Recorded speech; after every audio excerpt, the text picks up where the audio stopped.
Hey everyone, and welcome. Today, we're going to do something that's just so practical. We're going to completely transform the way you talk in medical situations, giving you the exact phrases you need to speak with total confidence. Okay, let's jump right in. I mean, we've all been there, right? You're not feeling your best to begin with, and on top of that, you've got to find just the right words in English. It can be pretty stressful. But what if I told you that a few tiny changes could make a world of difference? Well, that's our whole goal for this explainer. We're going to take some simple, basic phrases and upgrade them to sound more fluent, more natural. The kind of English that helps you communicate really clearly and confidently with everyone, from the receptionist to the doctor and the pharmacist. So, let's start at the very beginning of the whole journey. That moment you pick up the phone or walk up to the reception desk to actually book your visit. See the difference here? It's subtle, but I want can sometimes sound a little demanding, but I'd like to make an appointment. That's polite, and it very clearly states what you're there for. It's a small tweak that just sounds so much more professional. The first phrase, okay, you'll get your point across, but the second one is way more specific. When you ask for the earliest available time, it shows you respect their schedule, and honestly, it helps the receptionist find a slot for you a lot faster. This one is all about the power of a single word. Now is okay, but it can be a little vague. Urgently, though, that word immediately signals that this is a serious, time-sensitive situation. It gets the message across loud and clear. All right, so you've made the appointment. You're in the examination room with the doctor. This right here is probably the most critical part, clearly explaining what's going on with you. I know this one might seem like a tiny, tiny change, but switching to I'm not feeling well is one of those simple swaps that just instantly makes you sound more fluent and natural in a medical setting. Now, this is a fantastic example of being more precise.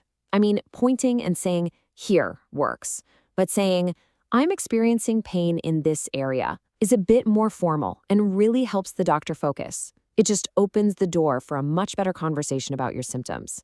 Let's just lock this phrase in your memory because it is so incredibly useful. You can use it for literally any part of your body, your back, your shoulder, your stomach. It's just a really powerful sentence to have in your back pocket. Ooh, this is a great one. It's a classic English idiom. Now, I have a fever is perfectly correct, but saying I'm running a fever is super common and sounds really natural. Using little idioms like this, it's a fantastic way to show you've got a great handle on the language. Adding a descriptive word like terrible or sharp or even dull is so important. It gives the doctor really key information about how bad the pain is and what kind of pain it is, which can lead to a much faster, more accurate diagnosis. You see how the more confident phrase tells a much bigger story? I can't sleep could just mean you had a bad night last night, but I've been struggling to sleep lately. That tells the doctor this is an ongoing, persistent problem, and that's crucial information for them to have. Okay, so the doctor's figured out what's wrong and has a plan. Now we're moving on to the next phase, understanding the instructions and heading to the pharmacy. Hey, this sounds familiar, right? Just like when we were at the reception desk, that simple switch from I want to I'd like makes your request at the pharmacy instantly more polite. And, adding please is always a good move. Let's focus on the vocabulary here for a sec. This is a really common point of confusion. The standard verb in English is to take medicine, not eat it. And medication is just a more formal term you'll hear in clinical settings. After meals is the standard way to say it. This is pretty much a universal upgrade. How much does it cost is just the standard, polite, and completely understood way to ask for the price of anything, and that includes your prescription. Now, let's shift gears and talk about something a bit more serious. Because in an emergency, using clear, direct language isn't just about sounding confident. It can be absolutely critical. In a true emergency, there is zero room for confusion. This phrase is direct, it's polite, and it uses the two most important words you need, ambulance and immediately. It's a very clear command that anyone can understand and act on right away. You see how much more descriptive this is than just saying he's sick? He's having trouble breathing. Provide specific, vital information to an emergency operator or even just a bystander. It describes a critical symptom that needs attention right now.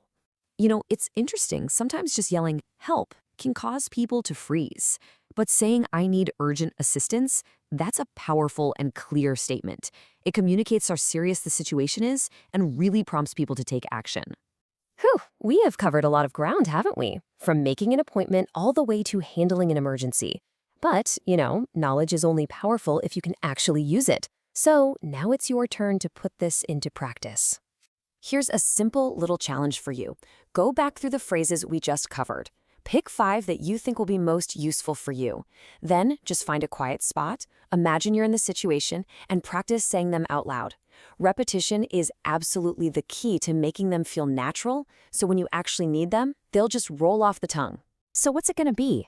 I'd like to make an appointment? Maybe I'm experiencing pain in this area. Or how about I'm running a fever? The journey to speaking with confidence really does start with just one single phrase. So which one is going to be yours?